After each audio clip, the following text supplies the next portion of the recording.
record before I forget. So thank you all for joining us for our first graduate student speaker event of the semester. Hopefully you can all hear me okay. I'm going to try and project. So first, my name is Kara Flynn. I'm the Research and Educational Services Archivist here in Special Collections. And the Special Collections Graduate Student Speaker Series began in 2019 and is presented in partnership with the Graduate School and International Education. The goal of the series is to provide graduate students who have conducted research in special collections with a forum in which to present that research and an opportunity to gain experience in public speaking. I'd like to thank Kelsey, the library's PR director, and Laura Moy, Director of Graduate Student Support, for helping to promote the series, and a shout out to Dina Owens for being my late in the game Zoom co-host backup tech person. So today we will be hearing from Neba Evans, an MA student from the School of Journalism, who used special collections during her research for a documentary focused on the city of Pine Bluff. During her presentation, Song of the Bluff, Neba will be sharing some clips from her documentary. Despite our best efforts, the clips do have a bit of a lag between the audio and video due to the sizes of the files that we're sharing over Zoom. So I'll be sending a follow-up email that will include both the recording to today's event as well as a separate recording to the introductory clip that Neba has included in her presentation, so you can see the clearer version of it. Before we get started, I did want to go over some logistical things related to how we'll be using Zoom today. First, all attendees' videos will remain off throughout the presentation and all participants will be muted. This is for security purposes. I'll be moderating a brief Q&A session at the end of Neba's presentation. So if you do have a question you'd like to ask Neba, go ahead and put that question in the chat, and then I'll pose those questions to her during the Q&A. All right, so I will pull up Neba's presentation now and we'll get started. Just one moment.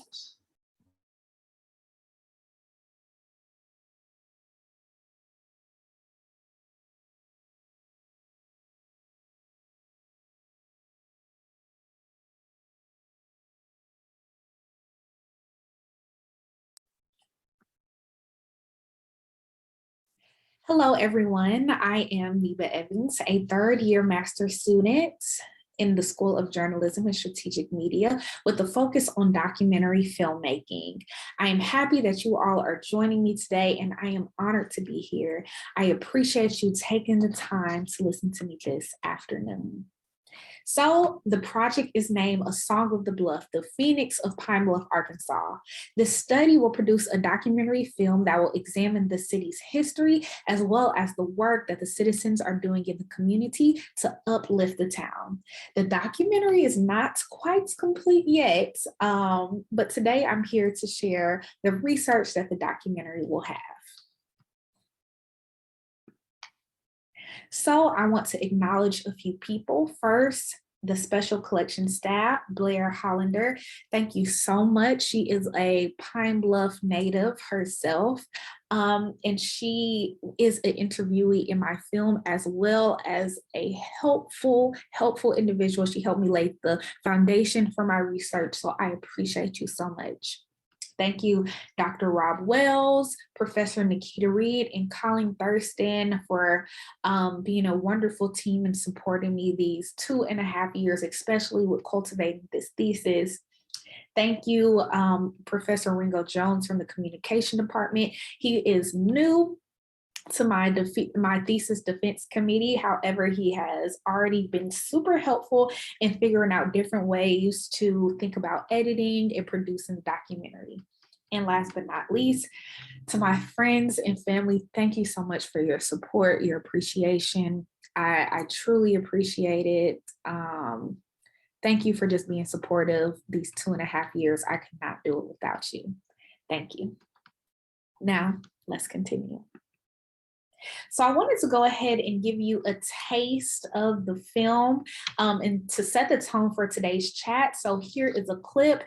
I hope that it's not lagging or it's not clear, but if it is, this link will be sent to Kara Flynn so she can send it out to you all so you can see a crystal clear version of today's short clip.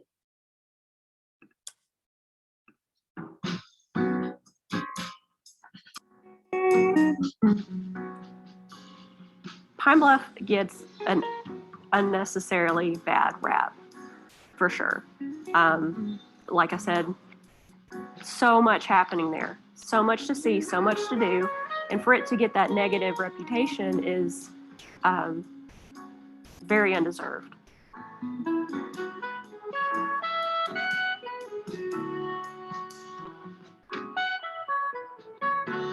You know, my life growing up was like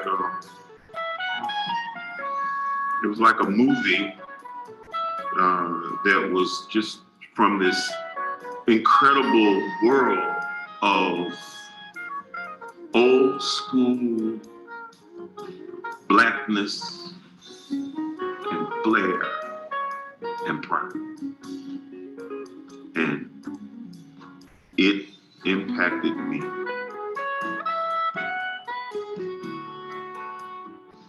For a conference and they know you're from Pine Bluff, they'd say, "Oh, I'm sorry." And my response has always been, "Why are you sorry? You should be sorry you don't know the truth about Pine Bluff. You know, there's nothing to be sorry for. I'm proud to be from Pine Bluff."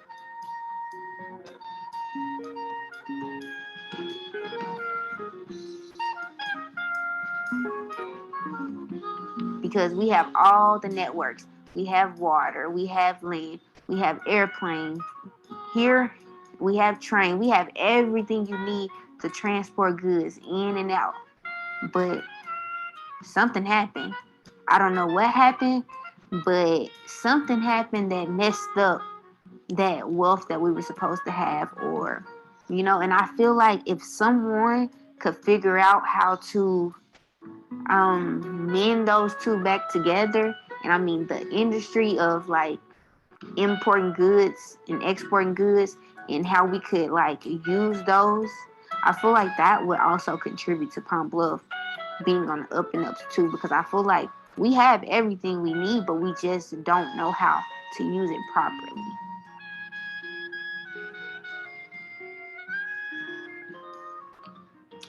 I feel that there has been so much deterioration in the city, so much decline in population.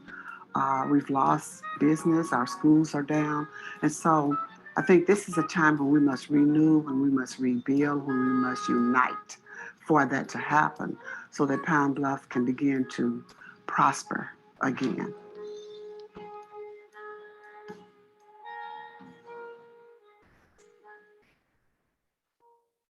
So that was a taste of the song of the Bluff. And I want to start all the way from the top. Pine Bluff is important to me because I'm a product of UAPB, the University of Arkansas at Pine Bluff. I entered UAPB as a freshman in 2015 and I graduated spring of 2019. I met amazing friends, bumped into my life partner, joined amazing organizations like the M4 Band and Alpha Kappa Alpha Sorority Incorporated.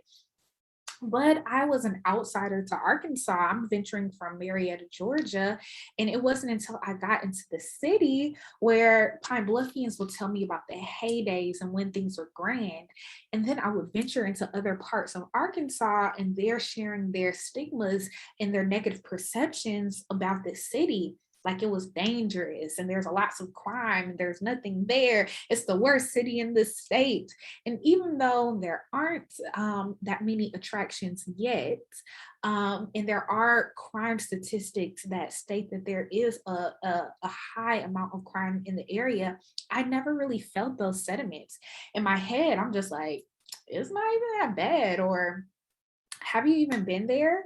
So I decided to go back and truly figure out what happened to Pine Bluff. which led me to this. Why did the city of Pine Bluff decline?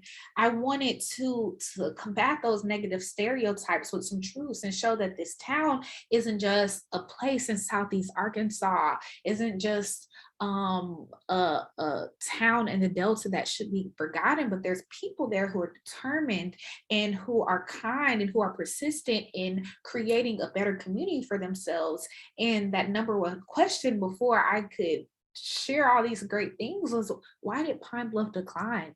And where are these stigmas coming from? So I'm going to give you a quick history. I'm going to move my talking head to the middle or out the way so you can see the sign. But I'm going to give you a quick history about Pine Bluff before we dive into why did Pine Bluff decline. So the land that Pine Bluff now stands on belonged to the Native Americans, specifically the Quapaw tribe. However, as white settlers and colonizers moved into the area, the Quapaws were forced off their land, and over time, the city's location on the river made it an attractive area for crops and trade. And then the city exploded. It was incorporated in 1839, and it was named Pine Bluff in 1832 officially.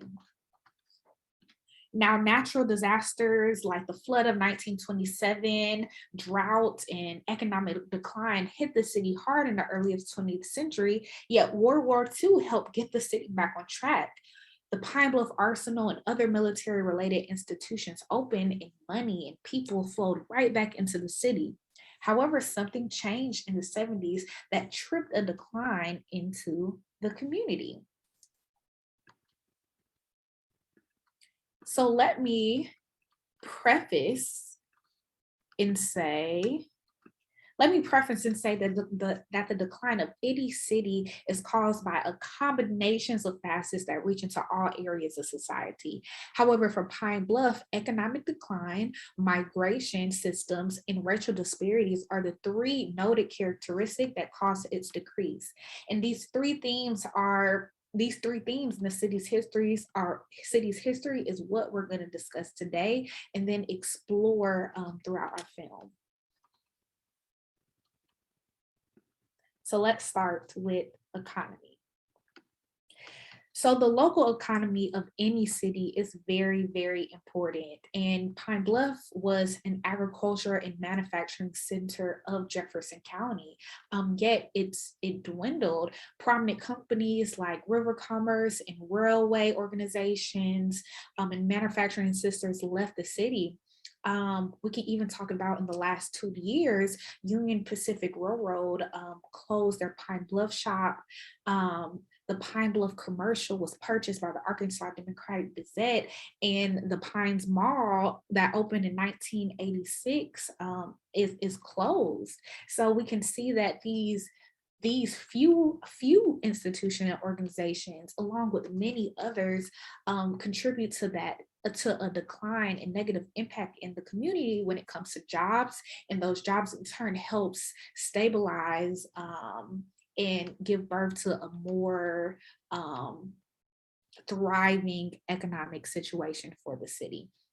So I wanted to look at urban economics, the goods and services of a specific metropolitan area. According to police in 2019, there are 5 principles of urban economics: size and location, outside events, well-connected cities, and a diverse set of industries and policies, and all are intertwined. For Pine Bluff, these things have impacted, these 5 areas are impacted, but let's look at outside events, natural disasters. In 2019, there was another flood that impacted the area. We have industries, multiple industries, including the ones that I just named, are leaving the city. And then you have policies now working to the community, but once it had this systemic disparities and systemic practices that push down the major groups within the community and but hurt the community when it was trying to advance itself and to stabilize. So these things are really, really important. According to the Bureau of Labor Statistics data, the employment rate from 2010 to 2020 decreased 19%, and the labor force depleted 23%. The jobless rate was 6% in 2018, which is well above the national employment rate of 3.9. So we can see that there is job loss, and it's not great for the economy of Pine Bluff. Nichols in 2019 observed, when economic growth is low, fewer people have disposable income, so they buy less and give local companies less business. As a result, these businesses struggle to grow, as do the other companies that supply them. Those firms are less likely to increase wages, meaning that disposable income levels will not grow. Employers will not be likely to hire new workers because there's not a demand for them or funds. So unemployment rates may increase, worsening the economic conditions. And I feel like this goes hand in hand with the city of Pine Bluff when it talks about its economic state. So right now you're going to listen to Mr. Jimmy Cunningham. He is a Pine Bluff historian as well as a community builder within Pine Bluff. He eloquently shares the economic decline, the migrational systems, and the racial inequalities that has put Pine Bluff in its situation today. So please give him a listen before we continue with the presentation. Well, to understand the decline, you have to understand the prosperity. Pine Bluff's prosperity was really built on three pillars. One was agriculture, particularly with regard to cotton. The other was in industry, particularly around the railroad, and later with the arsenal. And then thirdly, timber. Timber was important to this area, and it actually still is. But as time went along, the economy changed. Cotton was no longer king, as cotton pickers began to displace workers, and workers began to leave and go north looking for jobs. As time went along, the industry changed. A lot of big firms that had been in the area, a lot of big manufacturing entities, consolidated their operations and began to farm out jobs internationally. That had a big impact on the area. And timber, because where timber had been available on small plots of land, smaller plots of land, it became more commercialized, which meant that the timber was still available, but it was only available to a larger part of the corporate community. That meant more for the corporate entities, but less for the people. And so all of these forces began to work together. And then by the 1970s, you had integration, and that is when we begin to see people leaving Pine Bluff, and particularly whites are leaving the area through the 70s and 80s and 90s in bigger numbers. Now, this wouldn't have impacted the area so badly had there not been such wealth inequality in the town. See, if you had a lot of white people who left, but they had the same amount of Black people that had dollars in the area, then the town wouldn't have been hit as hard. But what you had was a lot of white people who had benefited from this wealth inequality over time that ended up leaving, and their wealth left too. You had a smaller number of people who were working class and middle class, and a very teeny tiny number of Black millionaires in this area. And you just didn't have the same kind of economic muscle. And so as time went on, the city began to lose more population. It began to lose more revenue. It began to lose more people and ideas, and it experienced what I consider a brain drain. A lot of young people who would have stayed here, remember, this is a college town. A lot of people that would have stayed here, the university had created some incredible minds that for many years did stay in the area. But at a certain point, people began to look for jobs in other places because the jobs that they wanted and needed just no longer existed in this town. And so these people, with all of their youthful energy and all of their risk taking and all of their idealism and all of their ability to think outside the box, many of those people left and they went to other cities and they took their energy there. They took their ideas there. Meanwhile, Pine Bluff's population began to age. And so what you have today is a town that has lost an immense number of people. As I mentioned earlier, we are the fastest shrinking MSA in the United States between 2010 and 2020. A couple of weeks ago, we just lost 400 jobs at the paper mill. About a month ago, we lost 200 jobs with Stant. So an economy of this size has to adjust tremendously when you have those kinds of losses, coupled with this kind of depopulation. So that was Mr. Jimmy Cunningham, and like I said before, he eloquently stated the combination of these three facets when it comes to economic decline, migration, and racial disparities. So let's get into migration. People could be leaving the area because of crime, because of less job opportunities, because of school ratings. But the fact of the matter is that there is a mass exodus of people moving out of the city. In the past decade, the population has dropped from, as you see the statistic, around 49,000 in 2010 to around 42,000 in 2018. According to Worden, the city has lost more people in the past decade than any other city or in the region of the nation.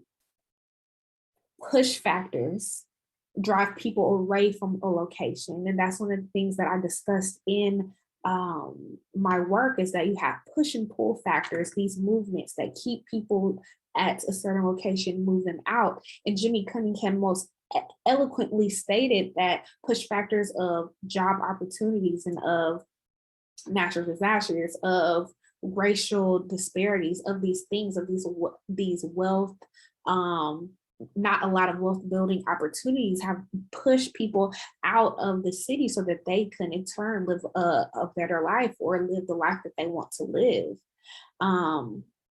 And that leaves a aging and reduces the number of skilled workers in the economy, and that contributes to the decay. Both intertwine. Economy that loses jobs, a city that loses jobs, that is impacting the economy, and then people are moving away because there's not a lot of jobs, and leaving a workforce that cannot uphold the city is also contributing to that decline as well. Another migrational system that I would like to talk about is white flight. So white flight hit the Pine Bluff community from the 1970s to the 1980s. You can see that there is a mass decline. During that time, the white population dropped from around 33,000 to 28,000. After that, it was a consistent decline every decade. you can see in the line, the blue line represents the white population. You have the Black population in yellow, and then you have other races in the other different colors to see. But this demonstrates the relationship between the white population of Pine Bluff and the other ethnicities of the city. And like Jimmy Cunningham had said, if this population has all the wealth and the wealth building opportunities and they leave the city and there is an unequal balance of wealth within the community, then it's hard for the other people or the people that's left to help advance the city when they did not have that to begin with. And that really goes into the racial disparities that we'll talk about further, because if there's a group of people that are given less, that they're paid less, and then you're telling them to advance the city than what they had, you're giving them an unequal playing ground for them to advance their community. Racial disparities. So we're here with Blair Hollander. She is a part of Special Collections. And when we interviewed, she shared a personal and powerful story about the racial inequality of this specific restaurant, Snow White, and her experience there. So please listen to this. So before we start, what is your favorite Pine Bluff place to eat? Whenever you go back, like where do you have to go? So my absolute favorite place to eat in Pine Bluff is no longer there, but it was called Snow White's Restaurant. And so, I mean, all of my memories of Pine Bluff kind of center around Snow White's Restaurant. And I mean, my earliest memories, my grandfather always took me there, and he was a businessman in Pine Bluff, and he had a business there on Main Street. So he just knew everybody and everyone, and he was good friends with Mr. Bobby Gardner, who was the owner of Snow White's. And so I just remember having free reign to do whatever I want. I could go wherever I want. And they just let me do anything. It seemed like we were always there. I'd go with my grandfather on Saturdays, and he would take me there to eat breakfast. And then we would go around town to visit his friends and associates, and he would show me off, and they would always have gifts for me, candy or small critters or something like that. So, I mean, all of my happy memories center around Snow White's, and which Snow White's, the history of Snow White's, it was a Pine Bluff institution. I mean, anybody, hung out at Snow White's, and it was a very it was a place for politicians from all across Arkansas. They came. I mean, laws were discussed.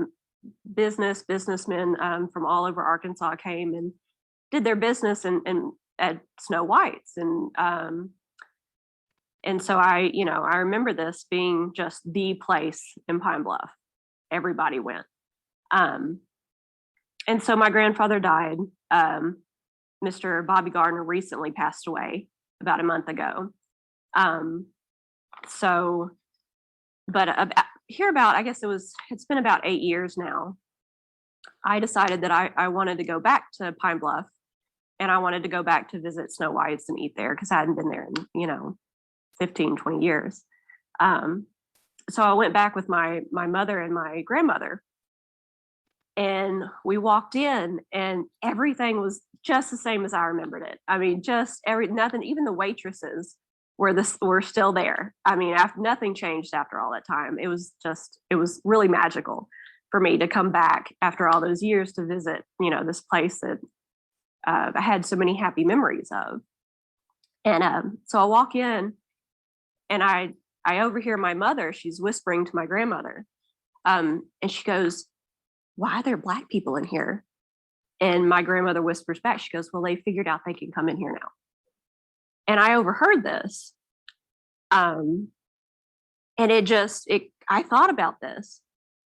And I thought, in all of my halcyon memories of Snow White's, I don't remember any Black people. No one from the Black community.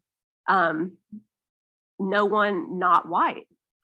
And so it made me really think about how if this was, the political and business epicenter of Pine Bluff, how excluded most of the community was from all of the business and political dealings of the city.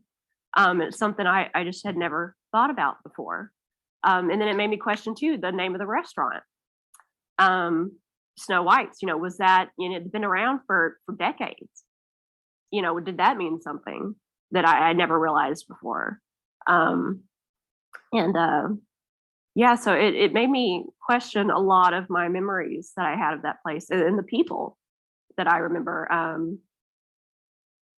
there. And so, I mean, when people think back on, I'm 33 years old, and I'm old enough to remember segregated restaurants. And people think, oh, well, that's the thing that happened in the 60s. It was, that hasn't happened, but that happened, in my lifetime that I remember. So a whole different, makes me just, I don't remember those memories in quite the same way. But yeah, Snow White's. Thank you, Blair, for sharing your story with us. I really appreciated being open and transparent in that moment. So let's talk about racial inequality. It's intertwined to nearly all aspects of American society, contributing to disparities in wealth, housing patterns. In Pine Bluff, the north side was by the university, UAPB was considered the Black side, and then the south side by the hospital was considered the white side. You have educational opportunities, these different schools in different areas that were segregated because of race. You have poverty rates that still extend to now.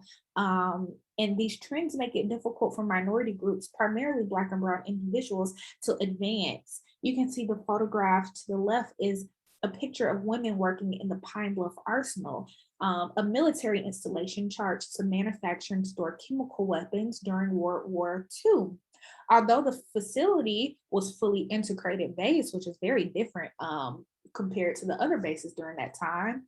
But because most of the men were in the war, women, Black and white, accounted for most of the Arsenal's employees at that time. And the pay gap lied within the positions. Although the Black women were allowed to work in the facility, 90% of them worked on the manufacturing line, which were considered the menial jobs and menial positions compared to their white counterparts. We can continue with Pine Bluff's median household. This is today.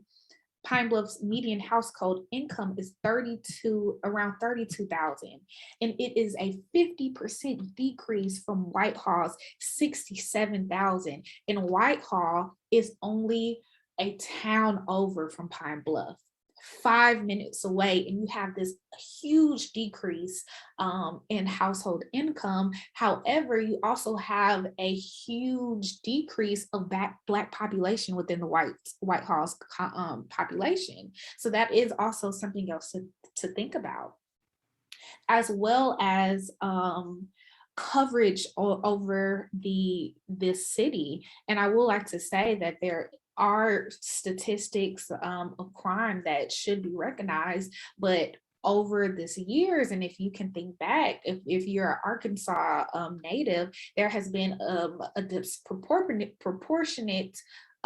focus on the city's crime rate and over the bad things that's happening to the city that contributes to a poor reputation compared to the good things, especially things that I'm about to talk about in the next few minutes. So you have these different things, these different inequalities that are happening inside the city and inside the community that contributes to a wealth inequality, which also contributes to the economy, which in turn contributes to the loss in population, and as a whole continues to the decline of this specific community. So We are the ones who've been waiting for Barack Obama. By that quote is by Barack Obama, and it is a quote that Jimmy Cunningham shared with me when we had a personal moment, a personal chat about the city of Pine Bluff. They're tired of waiting. That's what he said to me. We're tired of waiting, and we're going to fight for our community. And that same fight is what multiple citizens, multiple people are doing to take back and combat those negative connotations, those negative perceptions, and to show that there's life here. We're bringing life here in that community of Pine Bluff, and we're going to show a more positive side. So what's happening now? If you haven't went to Pine Bluff, and I don't know if you've been to Pine Bluff or if you've been in a while, things are changing, things are looking up. So Pine Bluff was once known as, a dilapidated area, but there's things that the people in the city are doing to change that. They have the Main Streetscape project, which was awarded $500,000 via grant, and the price tag over the entire streetscape project is $2.3 million, and things are looking different. They added lights, they have new bushes, they expanded the sidewalk, they're redoing the roads, they're cleaning off the courthouse. It looks white, it looks clean, it's beautiful. They're redoing the brick and mortar shops, preparing for investors to come into the town so they can set up shop there. We have the new aquatic center, the new state-of-the-art library with a children's center, and the different digital opportunities that the Pine Bluff city citizens can work through, talk through, and see advance themselves. They have a community garden. We have Saracen's Casino that's bringing them a lot of revenue. You have Go Forward's generator, and a generator is a town. It's not on here, but a generator is a brick and mortar company that's downtown Pine Bluff, and they're all about digital. How can they help bring this digital education? How can they help bring entrepreneurship back into the community? So they're important. And the plans for heritage tourism attractions. So I also wanted to say heritage tourism attractions is something that they are working on heavy. Jenny Cunningham is taking the lead on that. You have right here, if you didn't know, O.W. Gurley, right? He was born in Alabama, but he was raised in Pine Bluff, and he is the man that started Black Wall Street in Tulsa, Oklahoma.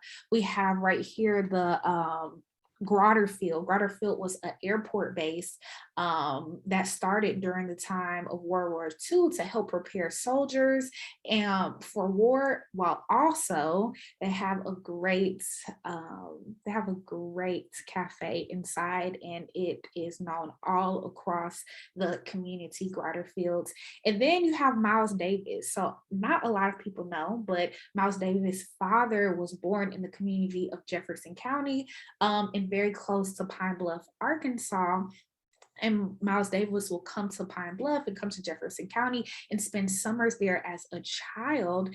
And it was actually an autobiography that these moments here in Arkansas, here in Jefferson County, here in Pine Bluff, helped him cultivate his sound for none other than Kind of Blue. So amazing history that should be recognized, and that will be recognized in the cultural corridor, something that Jimmy Cunningham, like I said, is taking the lead, but the Arkansas Pine Bluff advertising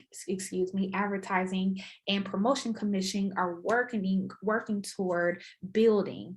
This cultural corridor is Pine Bluff's Delta Rhythm and Bayou's Cultural District map. That's what we see to the side.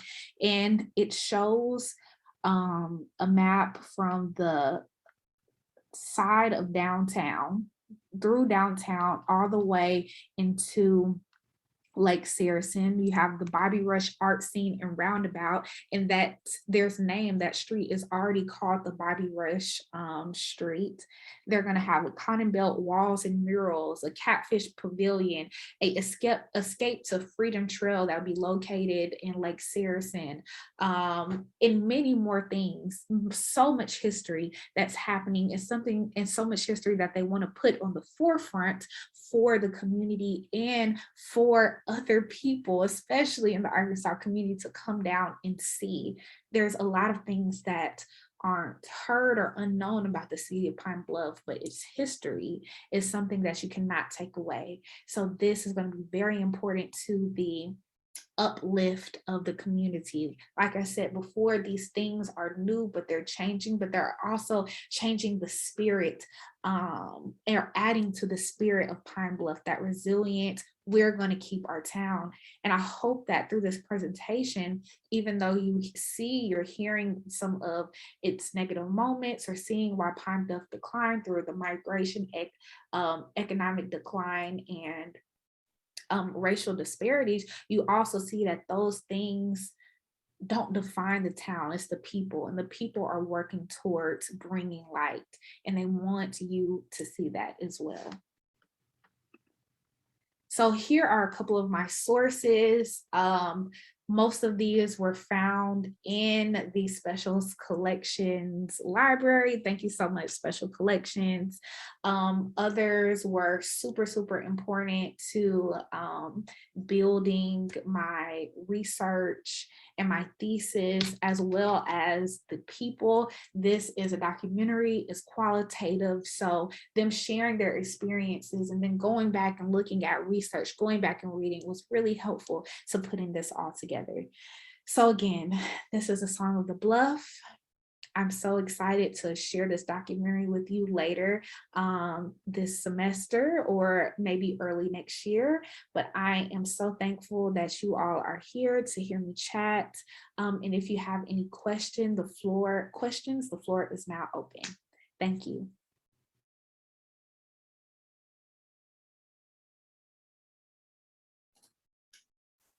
All right. So thank you so much, Neba, for sharing your really interesting documentary and your research. This was an awesome presentation, and Neba is our first journalism student to participate in the series, so that is extra special to us. So if you do have questions for Neba, I see a few are coming in the chat. Feel free to add those in, and I will do my best to keep up with the stream of questions in the chat. All right, so let's get started. Okay, so we have many messages of appreciation for your work in the chat, and people kind of expressing their experiences. So I may download the chat so that I can share it with Neba after this. Okay, so one of the questions that we have, they thank you for your presentation, and they are asking, how do you assess, they're saying one area of growth has been the Jefferson Regional Medical Center in Pine Bluff. How do you assess its current and potential future impact?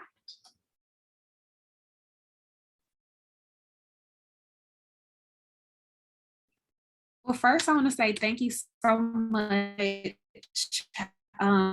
for being here and watching my chat this afternoon. I wanted to just reread that so I can understand the question. One area of the growth has been Jefferson Regional Medical Center in Pine Bluff. How do you assess its current and potential future impact? I feel like the Regional Medical Center in Pine Bluff has been a major player because that's been an institution that has been in Pine Bluff for years, and especially that the nursing program has came back on campus. At first, it was a great, on UAPB's campus, the nursing program was accredited. Then some of its accreditation fell off, but now it's back and thriving and better than ever. So currently, I feel like it's important to the community because it continues to give jobs to the area, as well as a stable organization as we continue through these years, and for the potential future impact.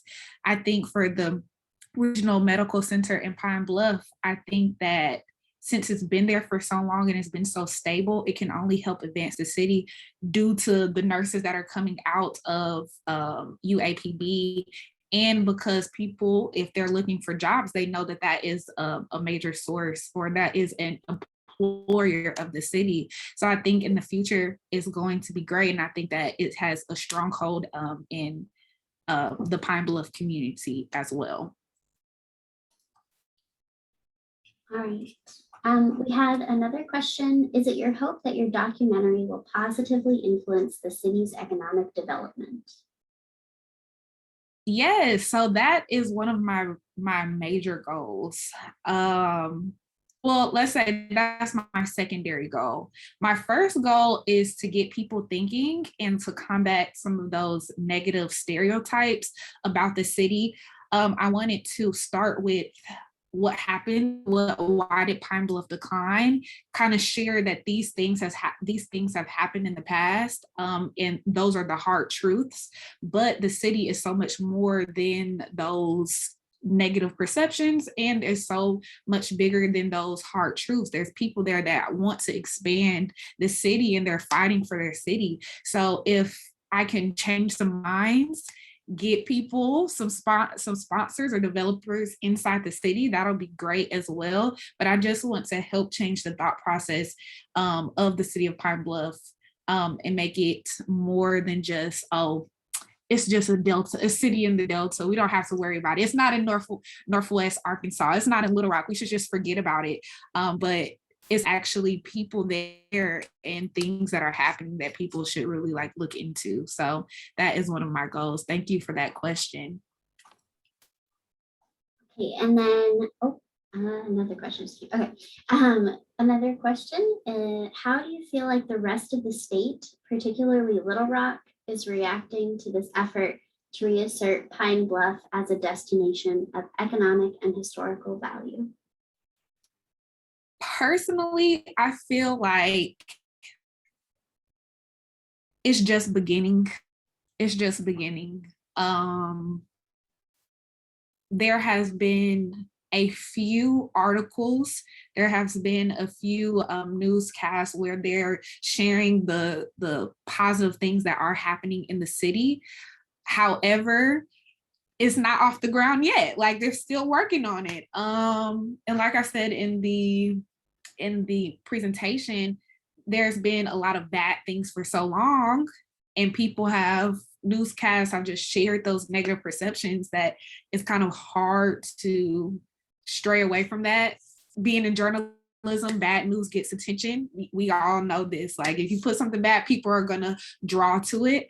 But I feel like it's just starting. So it brings me hope that they are sharing those stories about Pine Bluff, the positive additions that are happening in the community. So I feel like it's gonna keep going. So no city is perfect, but I think that they're going to start sharing more of the positive aspects that the city has.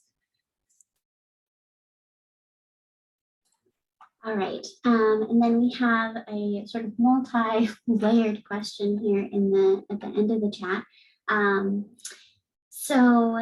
This person says, the talk today and snippets of the film excellently highlights factors leading to decline of the city and how the city is making great strides in a positive direction. We have two questions. One, will you be incorporating figures such as the white flight change for other decline factors in the documentary? And then two, will there be a promoted event in Pine Bluff to highlight this work when it's done? Yes, so yes for both. The first, with incorporating figures such as white flight and change, I want to share, well, let me say my documentary is only going to be 30 to 35 minutes. So taking all this information and sharing it into a little bite-sized piece is going to be a challenge, and it is a challenge. So I will be incorporating some figures, white flight, I will be incorporating different pieces of the decline that I've talked about today, probably not as extensively as I want. However, we have this presentation. This research will be available once it's finished through the library. And if you all haven't already, you can follow as Song of the Bluff on Instagram. And then I'll be making a Facebook page to follow so I can really share all the little details, the explicit details about the decline or about the different things that are happening in the community, the positive things, just everything. So yes to both. And I do want to highlight my work in Pine Bluff. I plan to defend at the end of the year. So maybe it probably will be like next semester where I actually get to kind of share and maybe have a premiere in the city. But I feel like it's important to not just create this work and not even share it. This is what the city is about. I've talked to these multiple people in the community and they deserve to see the film. And they deserve to share their opinions. There's a lot of people in here. I'm so thankful that they're here. Said that they graduated from Pine Bluff High, went to school with Jimmy Cunningham. There's a lot of Pine Bluffians in the chat, and it's just like, I'm so thankful that they're here. And I'm thankful that I'm able to create this documentary, positive, sharing truths that they can then take and we can have a discussion, create a discussion from that. All right, so we have two more questions in the chat that have come in. So how does Pine Bluff move beyond the negative perceptions and attitudes of those who left Pine Bluff proper and moved to Whitehall or Sheridan or other nearby towns? And how can the town re-engage these former residents? I appreciate that question. I really do. Because it talks about the future. How does Pine Bluff move beyond the negative perceptions and attitudes of those who left Pine Bluff proper and moved to Whitehall, Sheridan, or other towns, nearby towns? And how can towns re-engage these former residents? I just wanted to reread just to make sure that I can answer this properly. There's a lot of efforts, and I see the question underneath said, can you talk about Go For It Pine Bluff? There's lots of organizations and institutions that are in Pine Bluff, and I couldn't mention them all, should mention them all, but I didn't get to mention them all, that are helping the city move forward. So a way to re-engage these former residents, they've been there. They're going to have opinions of their own. That's why they, left the city. But it's also about what's happening now. It's easy for us, like I said before, to talk about the heydays or the negative things that are happening in the city. But it's just like saying, wow, Main Street does look good. Wow, the generator is helping bringing entrepreneurs throughout the city.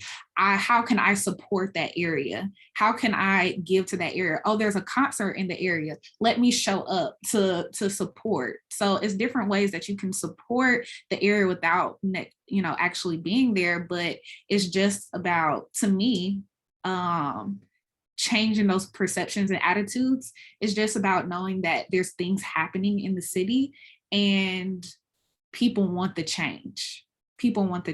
So even just by asking this question lets me know that you care about the city, and you want things to change. And there might be a time that you're just like, hey, let me just visit the city. Let me go to Miss Margaret's Cupcakes and buy a cupcake from her. Or let me go to Indigo Blue and get some coffee. Those are things in Main Street. Let me go to Grotter Fields.